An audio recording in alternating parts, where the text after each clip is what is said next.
See, I remember the build-up to the 1985 Cup Final. I had been sent off the year before, so this was a big year for me as well, getting to the Cup Final again with Davy Hay. We went down to Seamill, and I remember the night before the game, I bent down to pick up a cup of tea and my back went into spasm. And I thought, oh my goodness, I'm not going to be able to play this game tomorrow. Crawled out of my bed the next morning, and fortunate enough, we had a surgeon at the time called George Abrami. He went to see George up in Glasgow. He gave me an injection in my back, and I was able to play the game. And that was the sort of build-up for me prior to that match. But I was just so pleased that I was able to get out on the field and do the job. And we'd been at Seamill for 2 or 3 days. We knew the importance. It was a 100th centenary cup final as well, so there's a little bit of history involved in that game. We're up against a very, very good Dundee United team. We knew it was going to be a tough game, but as I say, the build-up was very much positive from our side. We felt as if we were good enough to go and win the cup.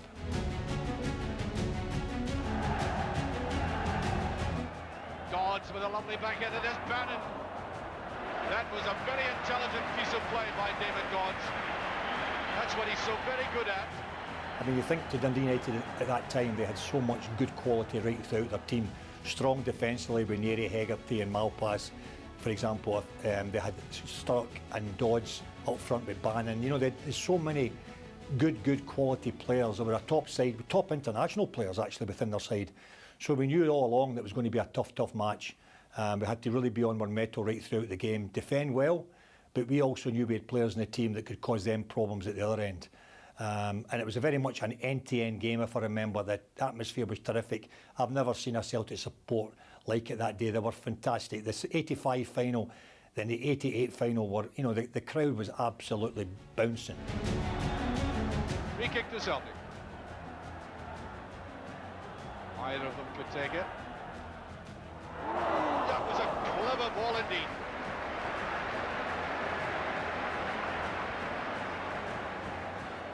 Well, the Dundee United defence were expecting something high and chipped to the far post. Again, we talk about Dundee United being a strong team, but look at our front line at that time as well. With Proven, McGarvey, Johnson and Burns, all attacking players going at teams. We created a few chances. I remember Morris just missed getting on the end of one in the early part of that first half. And they were always a threat at the other end. McGarvey and Johnson were a great partnership together. And with Davy Proven on the right and Tommy on the left providing ammunition, we were always a threat to the Dundee United side right throughout that match. Here's Dunn. Slipped very slightly there. It didn't come off United. McGrain plays it loosely. Here's Billy Kempwood. That was a timely interception again by Aiken, who's having a magnificent game for Celtic at the back. From the defensive side and the other side, we had to be strong because we knew the threat that they had with Sturrock and Dodds and Bannon, etc. So it was important for us to make sure that we were solid together as a group. The back four were nice and tight and solid. And my role there was to make sure that we try and keep the game with the zero scoreline, because we always knew that there was goals in our team, but never underestimated the threat that Dundee United would pose on the counter-attack or with their general attacking play. Stay.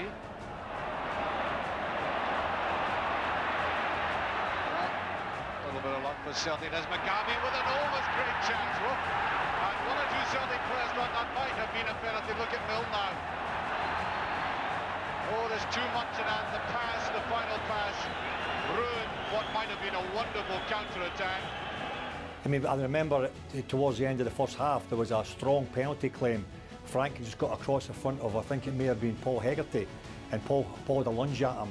And he may just have clipped Frank. It would be good to see now how VAR would look at that one, because at the time, we definitely thought stonewall penalty. When I look at it from behind the goal, there wasn't a lot of connection, but I think there may just be enough there to put Frank off, because Frank was on the end of that, and Frank wasn't necessarily one for diving. Frank was a brave player, and Frank wouldn't have just dived in the box for no reason. So for sure, if you asked him, and if you're asking me at this stage, I would say it was a definite penalty.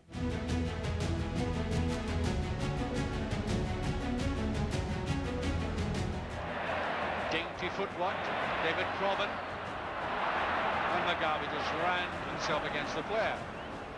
Got a single United player in the Celtic half with just about 30 seconds of injury time gone. And there it goes.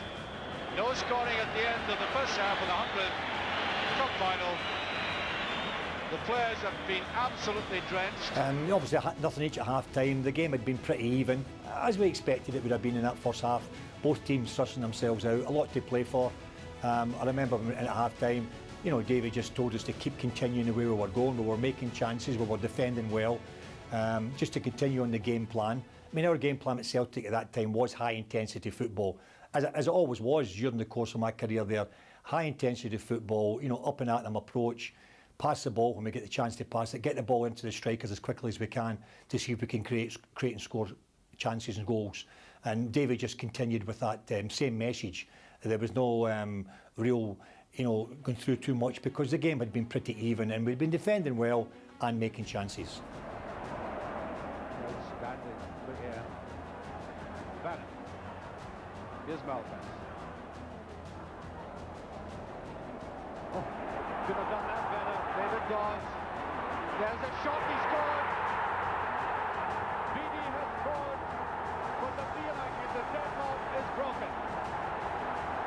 9 minutes of that second half gone, and there is an eruption of joy under that enclosure. What a clever goal that was, and David Dodds was right at the basis of it. So I remember at the start of the second half, 10 minutes into the start of the second half, we lost the first goal, and if I remember rightly, Eamon Bannon sort of knocked it forward. It bounced in front of Big Doddsy and I probably just got a little bit too close to him to try and intercept it. He rolled me, we were then both chasing back towards the goals. He got a little break of the ball on the inside, and I think I might have been a fraction away from intercepting it, and Stuart Beattie came in and slotted it in the far corner. You know, you look back in those games, you think, okay, the first goal's so important, but as so many times, and even leading up to that game, Celtic, you know, we have that never say die attitude. So it gave us that wake-up call that maybe we needed in the game, to be fair. Obviously, being a goal down now, you know, we're now chasing the game, but in typical Celtic fashion, you know, we've got the never say die attitude, and that team epitomised it as well. And the boss, being the winner that he is as well, made a couple of bold decisions in a sense towards the end of the game. He took Tommy off and brought on Brian McClair. Again, Brian McClair, fantastic player for the club, top goal scorer when he was here. So we were bringing on a real threat in the forward area. And that was I think around about the 65th minute. And then 10 minutes later, he made the second change and he brought on Pearce, who was on the bench, my good mate Pearce O'Leary, who went into defence, and Davy pushed me forward and took Paul off and pushed me forward into the midfield, and maybe looking for just that little extra energy at that time because we were on the front foot looking for that goal. And I'd done that many times throughout my career, step from the back into the middle of the field. So it was an important stage of the game. Yeah, I think they've got to take a chance now. Actually, Paul's day is coming off, by the way. Yeah, sometimes a manager's got to go on popular, but to be fair, it's the last cast of the dice for David Hayes. He's going to put O'Leary in the back and push Roy Aitken forward. Hopefully his appetite. And there goes Aitken just flashing across the picture, Billy, as you spoke. Yeah, it was up there, as you said. Here's the shot I expected. Free kick, and this could be very interesting. Now,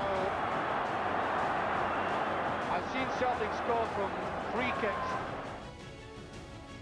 Obviously, I moved into midfield in the 75th minute, and it was really, you know, all guns blazing at that time. We were throwing men forward, really going after Dundee United. They had sort of camped in by this time.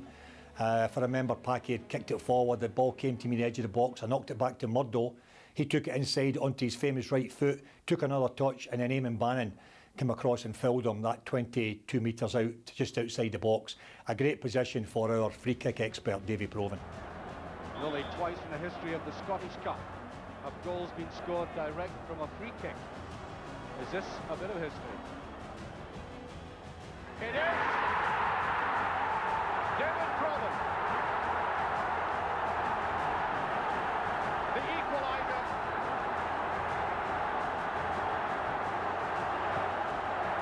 32 minutes of the second half gone. And only the third direct free kick scored in the history of this competition. And they don't care about the history of it just now. The reality of the present is that Provan, with one kick, has brought Celtic back into this game. I know in the past there wasn't many direct free kicks scored at Hampden over the years, but you know, in Davy Provan, you've got a man there who can put that ball in any position. Fantastic striker of the ball, fantastic dead ball striker, terrific crosser of the ball. We were always confident, or I was confident at that time, that Davey's going to make at least the goalkeeper work for this, and we might get a second chance at it. And look what he did. You know, he puts it right in the postage stamp, right in the top corner. And at that time in that game, to score at that time, the momentum was all ours at that stage then. You know, a terrific free kick from a terrific player, and really gave us that little edge to go forward and finish the game on a high. Garvey.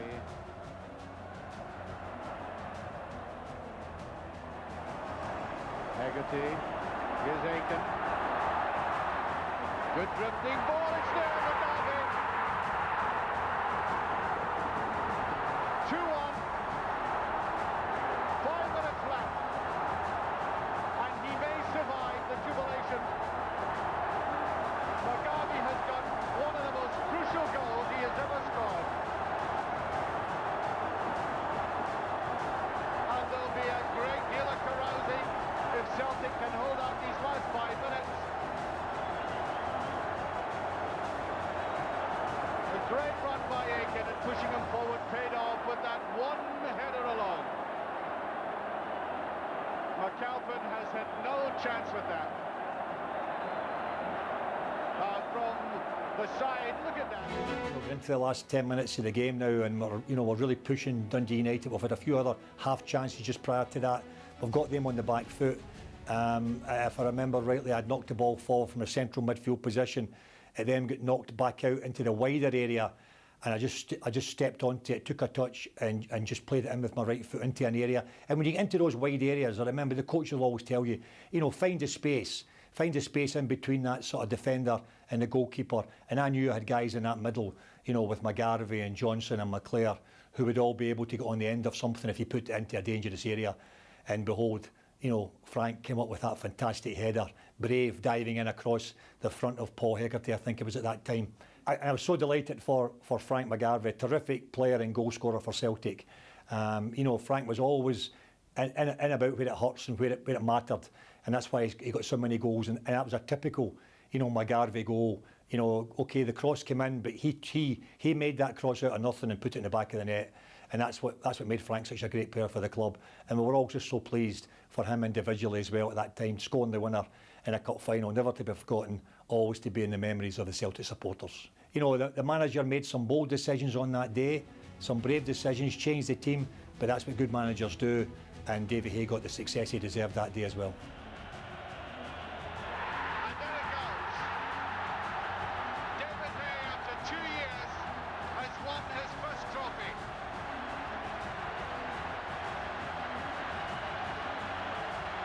And don't they realise it? Again, at the end of the game, it was great for me. I got the Man of the Match award on that day as well, which was pleasing for me. It was a nice confidence booster, not that really mattered. The main thing for us was to win the game and lift that cup. And I mentioned before, especially in front of that huge Celtic support. And it was a sort of, a nice ending for me, because of the previous year had been disappointing with the sending off in the Aberdeen game in the cup final. So it was important for me to bounce back very quickly, as you have to do with Celtic, because you put it behind you quickly and move on to the next season. And that season we showed that we can be, a successful team and win the cup in such a dramatic fashion against such a good side. Danny McGray received the Scottish Cup. The 5th time he's been in a cup-winning side.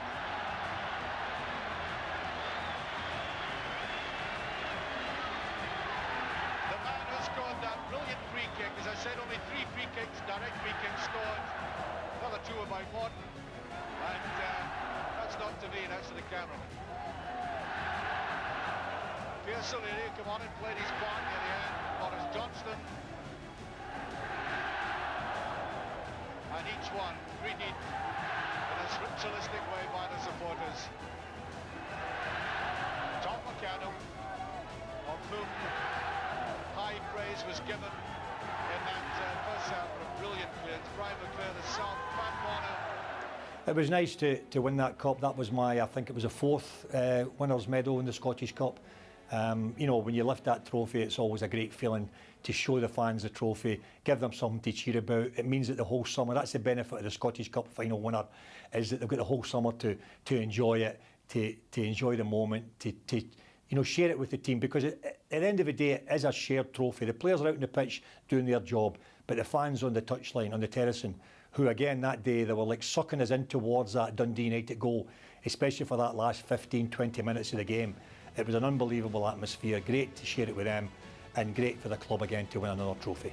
So that's why the 1985 Scottish Cup final is my greatest game.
Brendan Rodgers and the Celtic players arrived at Celtic Park an hour ago to ready themselves for matchday 26 of the Cinch Premiership season.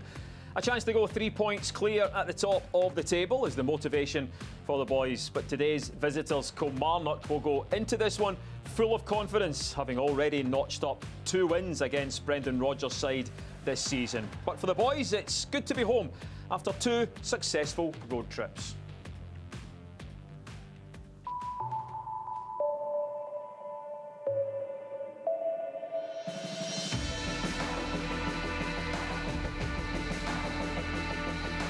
It is indeed match day live, and Easter Road in Edinburgh provides the setting. Penalty kick, the referee has pointed to the spot, and that is a great penalty from Adam Ida. Shot comes in and it's in the back of the net. He's given the penalty. Forward he comes and he slots the ball low past David Marshall. It is a second penalty goal from Adam Ida, and look at those celebrations. 3 points.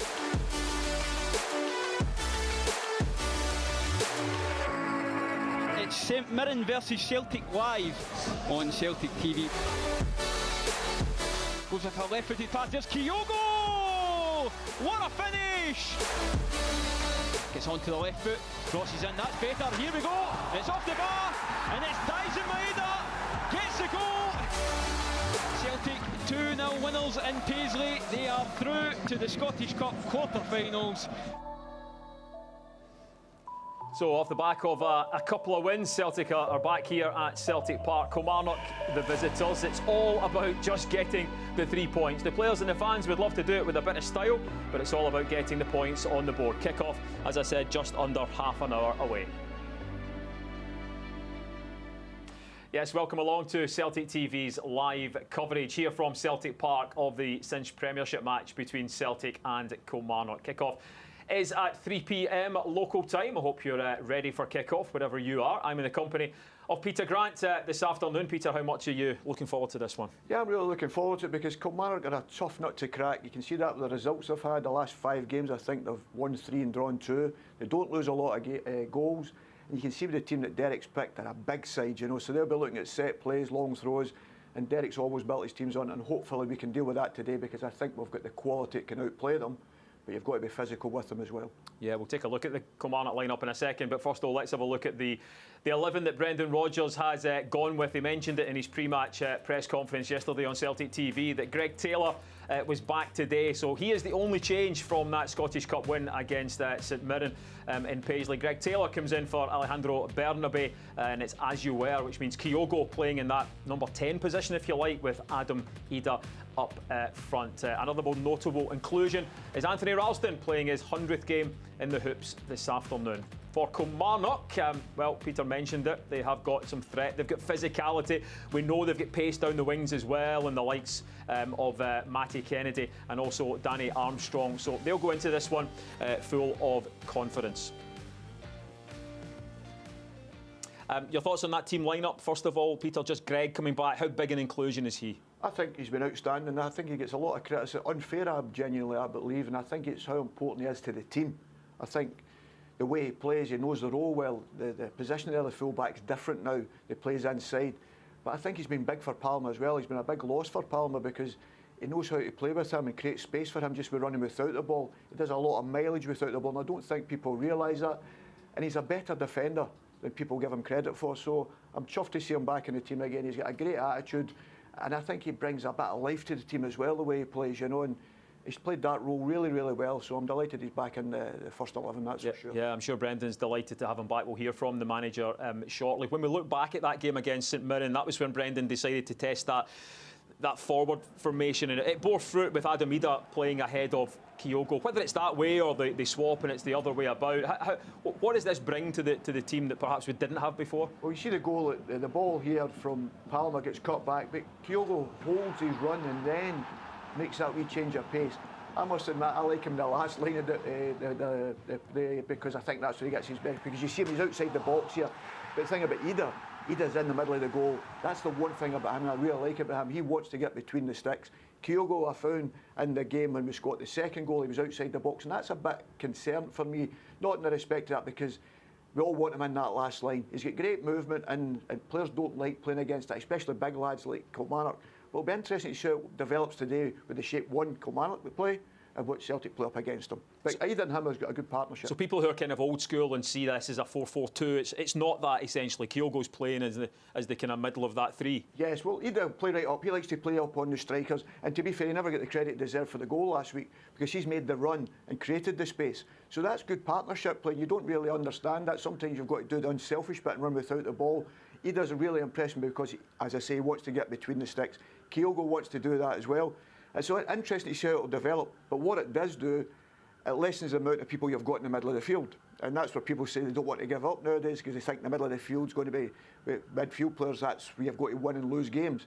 And sometimes if you get overloaded in it can become a problem. But I'm looking forward to it. It's at Celtic Park. You're 9 times out of 10 you're in the front foot all the time, and hopefully we're going to create the chances for them. And for Kilmarnock, I mean, normally when teams come here to Celtic Park, they kind of come on a damage limitation exercise, and you know they lost 3-1 here earlier in the season, but they've beaten us twice at Rugby Park, once in the league and once in the League Cup. So how will they be approaching this one, do you think? Well, I can see set up here, and I'm looking at it, and it looks as if he's going to a back 4, which is unusual for Derek. Derek likes a back 3.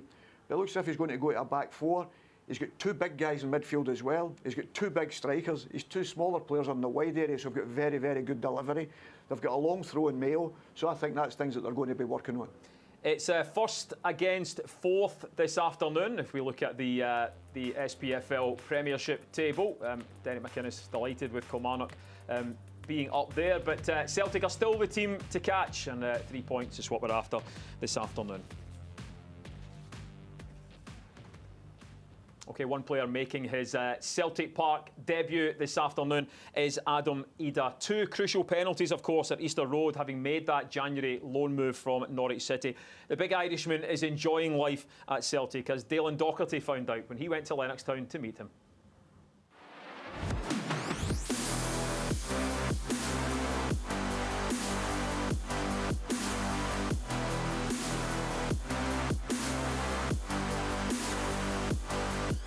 Adam, you've been at the club for just about 2 weeks now. Life at Celtic can move very fast. Tell us, how have you been settling in with the squad so far? No, yeah, I've settled in really good. I'm enjoying every minute of it. The lads, the staff, everyone here has welcomed me and unbelievably great, so I'm really happy to be there. Tell us about that game at Easter Road. Was that the perfect introduction to life at Celtic? No, it was great. Obviously, to get the 2 goals was amazing, and especially to score last minute was was what I wanted, and to do it in front of the fans was amazing. So hopefully I can carry that going forward. You seem very popular already with the guys in the dressing room. Have you bonded with anyone in particular already? Yeah, like I said, they've all been great with me, but I think the ones I've been close with is Welshie, Anthony and Scalzi, of course. They've been fantastic with me, and I've grown quite close with them. Have you had to do any initiations so far? No, they don't do it here, so I'm very lucky. That was probably the most thing I was nervous about before I signed for Celtic, so I'm delighted I didn't have to do that. Talking about the game on Sunday, the manager went with yourself and Kyogo against St Mirren. It's not common nowadays to see two strikers on the pitch. How did you find that, and are you working more to get that to click? No, I enjoy it. I think we both complement each other. I think we can do similar things, but at the same time we can do the total opposite things, and I think we work quite well with each other. We understand each other's runs and different types of movements on the pitch, so no, I enjoy playing with Kyogo, and yeah, you can do little bits in training and work on little things, but it's been really good as it's been. And you know, you're a young player yourself. Kyogo's a bit more experienced. Is there stuff you can learn from Kyogo in terms of his runs, his finishing, and you know, his general understanding of the game? No, definitely. I've already watched him quite a few times before, and even watching him live, it's just his movement is unbelievable. I think any defender that plays against him will struggle with his movement, so that's a big thing that I've picked up on. And even to play with him, I'm learning different things where I might have to drop in and try get the ball when he's making runs in behind. So it's been really good for my development, and I'm really enjoying playing with him. You're here until the end of the season. A silly question, no doubt, but what does a successful loan spell for Adam Idah look like at Celtic? Yeah, look, the main thing for me was to come and get games and then start enjoying football and get minutes on my belt, develop and score as many goals as I can. And that's one thing. I've obviously had a good start here, and that's one I want to keep progressing forward. And to be fair to all the staff and the lads, they've been brilliant with me in terms of settling into training and working with me on and off the pitch, and that's something for my career that I can benefit from, and that's what I wanted. So I think for me it's all about developing right now. Like I said, I am really young, and it's all about getting better as a player. And working with Brendan Rodgers, how has that been for you? It's been fantastic.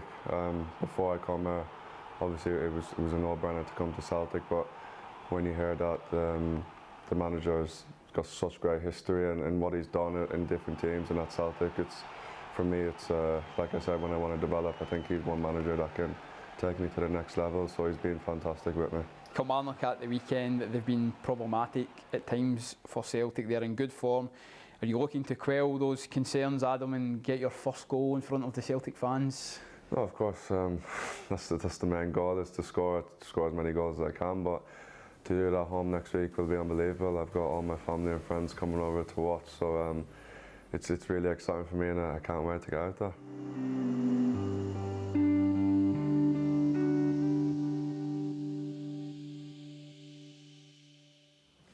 Adam Idah there speaking to Dylan Docherty. Peter, he's as cool as a cucumber on a last-minute penalty at Easter Road, and fascinating that the one thing he was nervous about was maybe having to sing an initiation song in the dressing room.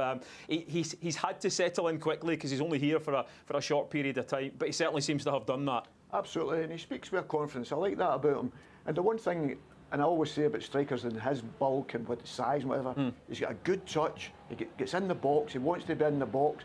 For the goal at Aberdeen, it was a lovely touch he had, and I was really impressed when he came on, and you see the movement he makes in the box. He wants to get in behind defenders, and defenders won't like playing against him because he's strong, he's powerful, he should score with that opportunity, and he'll be disappointed at even this, a wee bit of quick feet, and he was unfortunate not to get the ball in the back of the net. But as I say, he's always in the area. If the ball comes in the box, he can score off his first touch. He taken his penalties fantastically well up at Easter Road. You know, there's a lot of pressure on it. It was a big game, obviously the last one in the last minutes of the game. And being at number 9 for Celtic, it's all about putting the ball in the back of the net. And I'm delighted for the young man, because it's not been easy for him at Norwich recently. And he's came here and he's taken that responsibility, and he's unselfish on the pitch, and that's why maybe the partnership can work, because he makes run and creates space for Kyogo and vice versa, and he's got that intelligence now that he's understanding the movement of the other players. Yeah, I'd love to see him get his first Celtic Park goal, but he's enjoying out there on the pitch at the moment as the crowd gathers inside Celtic Park. Let me talk to you about a player at the other end of the pitch, because Joe Hart is someone that we haven't spoken about a lot this season, mainly because most of the Celtic play tends to be up the other end. But in recent games, Celtic have needed Joe Hart, the shot stopper, as we know and love, and he's come up with some big saves in the last few games. I think you've been a bit unfair to us, because we mention him all the time, because we always think, even if we win 3 or 4, we've always felt he's had to make an important save at an important time. And he's been remarkable at it. I mean, I think he's been a massive player on the pitch for the players round about him. But as I say, sometimes he'll make saves, you forget it. You forget at Ibrox, the 1-0 game at the start of the season, he was brilliant. But his calmness, that's what I like about him. He never seems flustered. Even if he makes an error, he always seems to respond with something different, making a big save. He seems to let the error go and make the big save again. I've been really impressed with him. His leadership qualities, I'm sure, has been a massive help to Callum as well. Yeah. And I'm delighted he's a Celtic goalkeeper, absolutely. And I think his performances have shown people a Celtic goalkeeper always has to ever make a save in a game. And they can win in 4 or 5. But they've always got to make it, and Joe's come up with him a lot of times. We mentioned earlier on Greg Taylor coming back into the starting 11 this afternoon. I always feel Greg's underrated, and sometimes the Celtic fans are overcritical of Greg. Sometimes it's that thing, he's a wee guy for Greenock, therefore he can't be Celtic quality. But quite often Greg is the player who's given more than anyone else, his energy down that left-hand side, but his skill as well, and been able to assist, and he's popped up with a couple of goals. What will he bring to the Celtic team this afternoon? He's got an enthusiasm which is infectious. I was lucky enough to work with him with the Scotland teams as a young man, and you've seen all his skills then, and he was a left winger, he's converted to a left back. Sometimes you can see that in his play, and that's why I like him going forward the way he does. But he does it with a pride and a passion. He wants to play, he wants to do well, he wants to run unselfishly for his teammates. And his 1v1s are better. People look at his size and say, obviously at the back post playing against a Kilmarnock or whatever, that could be an area-red target. But what does Bernabei need to add to his game to get you what Greg has? His recovery. I think Greg recovers so much quicker. I think when we go forward, the way Celtic play, you have to run back also. Sometimes Bernabei strolls back, not Greg Taylor. Greg Taylor's back as quick as he goes forward, and that's very, very important in the role that he plays for the team, because you've got to defend as quickly as you can attack. And that's always been the case for Celtic's fullbacks. If they go forward and support, they have to get back as quickly, and he does that tremendously well. And I think that's what he's got the heads up on Bernabei at this moment in time. Less than 15 minutes to go until kick-off. Let's hear from Celtic manager Brendan Rodgers. He is with John Ledwith. Brendan, you come off the back of 2 impressive victories away from home at tough venues. How important is it that that continues on now that you're back on home turf? Yeah, very important. Great to be back. Obviously, it feels like a while since we've been here. So, but no, very important. Tough game for us today. Kilmarnock have a fantastic season till now, so we know we're going to have to work to get the result. You changed things up a little last week with the selection, and you've gone with a similar line-up today, albeit Greg Taylor comes back in. What impressed you most about how they went about their business last week? I just think the professionalism. I think we're going into a game that we expected St Mirren to start quickly, because we were 2-0 up inside 10 minutes the last time we played. So the guys stood up to that really well, and then we scored a couple of really good goals on a really, really difficult surface. But just that togetherness and a mentality that the team showed. And that mentality is only improved with the return of players such as Greg Taylor, who's been over the course before. How important is it, the influence that he'll have on the match, and others like Joe Hart and Callum McGregor as we go into this kind of final quarter of the season? Yeah, well clearly Greg's been ever present for the team, and Bernard came in and did really, really well.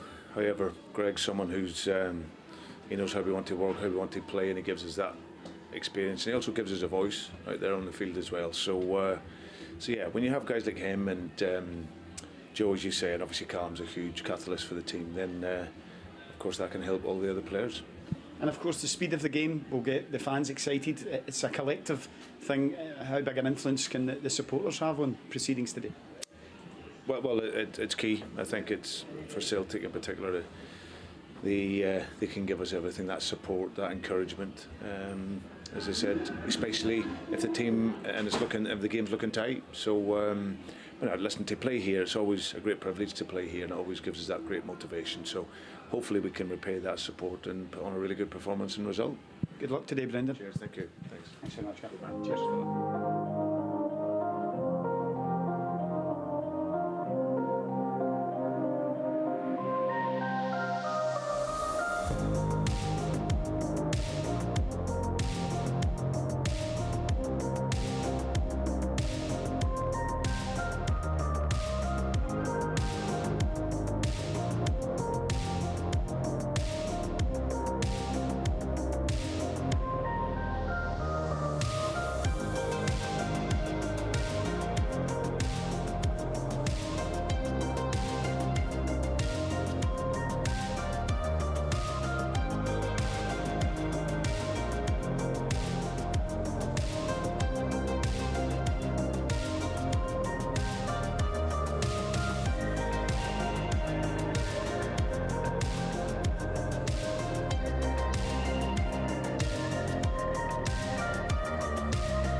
Sutton and Larsson at their best there for Celtic. We take 5-0 this afternoon. How would you fancy £10,000? That is the jackpot in today's Paradise Windfall. You can take part if you're inside the UK and Ireland by getting yourself a ticket via the Celtic Pools app. It will cost you £2. You have up to kick-off to do that. You've got to be aged 18. Please visit begambleaware.org. OK, we mentioned this afternoon that today marks 100 Celtic games for Anthony Ralston. As a youngster, he broke through into the side under Brendan Rodgers the first time he was Celtic manager. He got better under Ange Postecoglou and has continued his development under Brendan Rodgers again to become an ever-present in his squad. And he is the latest Celtic century boy. Another player coming through the ranks at the Celtic Youth Academy, Anthony Ralston.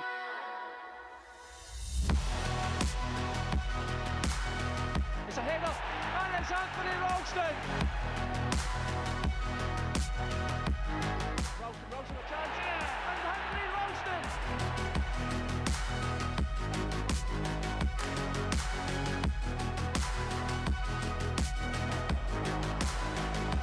This is some run, and it's some goal!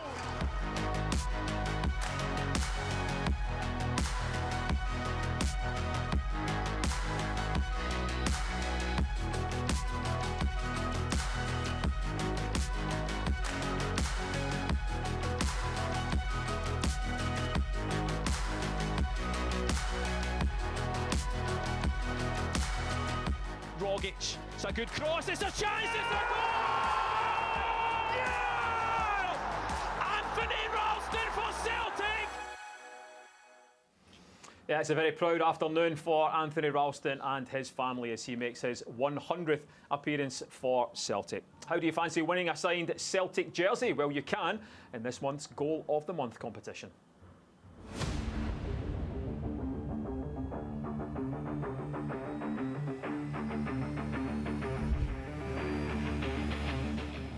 Now O'Reilly tries to play that killer ball. What an early chance for Celtic, and it's the opening goal inside 1 minute. Dyson Maeda gets on the end of the Matt O'Reilly pass.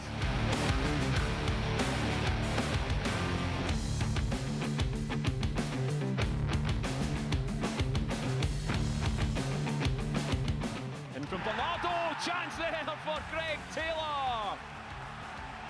And it is the third goal from the unlikeliest of places.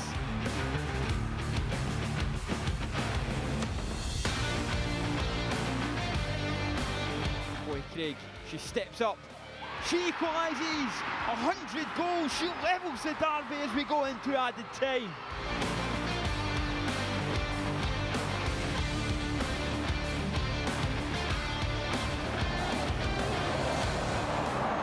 Chance for the opening goal. That's a cool finish.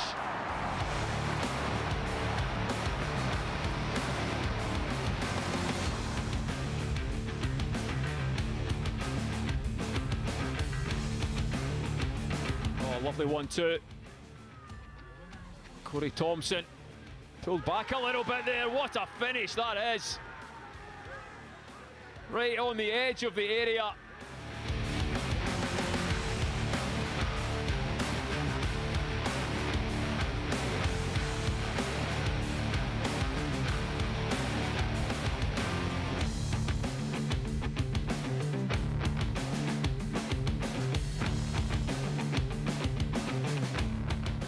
Celtic playing with real confidence now. The shot comes in and it is a third goal. And I think it was Mitchell Frame with the finish.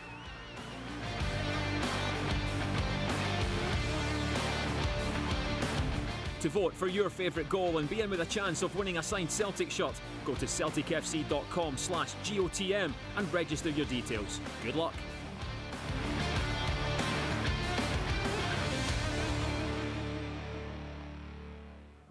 Yes, good luck. If you agree with our expert and what is the goal of the month, then you could win that signed Celtic jersey. Let me ask you about Anthony Ralston. Piece of similar to Greg Taylor, I kind of think that if he was called Antonio Ralstone, he's come from Italy, then the Celtic fans might talk about what a great defender he is. He's got this kind of you know, was like his kind of Scottishness about that anyone from Scotland can't be as good as somebody from foreign climes. But he's popped up. We saw that goal up at Ross County. He puts in a tackle like no one else does in some crucial areas of the pitch as well. Listen, I think he's done fantastically well. A few years ago, you'd have probably said Tony was on his way out the club at that particular time. And I think that shows in his performances, his desire.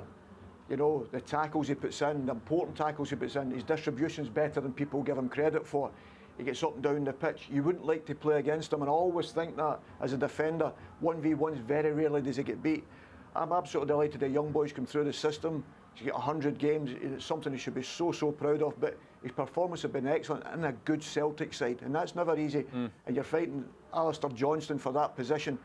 But the biggest thing I can say from when Alistair Johnston's out the side, we don't really miss him that much because Tony has done so well in his performances, both defensively and going forward, and stealing a goal at important times as well. So I've been really impressed with him, and long may it continue for him, because he deserves every bit of success he gets with the commitment and the desire. And I think that's what the Celtic fans love about him. Yeah, He's got that desire. And he plays for the jersey. I mean, knowing Anthony as I do, you know, making 100 appearances for Celtic, making one appearance for Celtic means everything to him. So to get to 100 will be a great afternoon, and he will love that. Let's talk about the actual individual battles on the pitch then. We know Kilmarnock have got threat down the wings, Matty Kennedy, Danny Armstrong. Will that be where Derek McInnes tries to threaten going forward? Where's their out ball?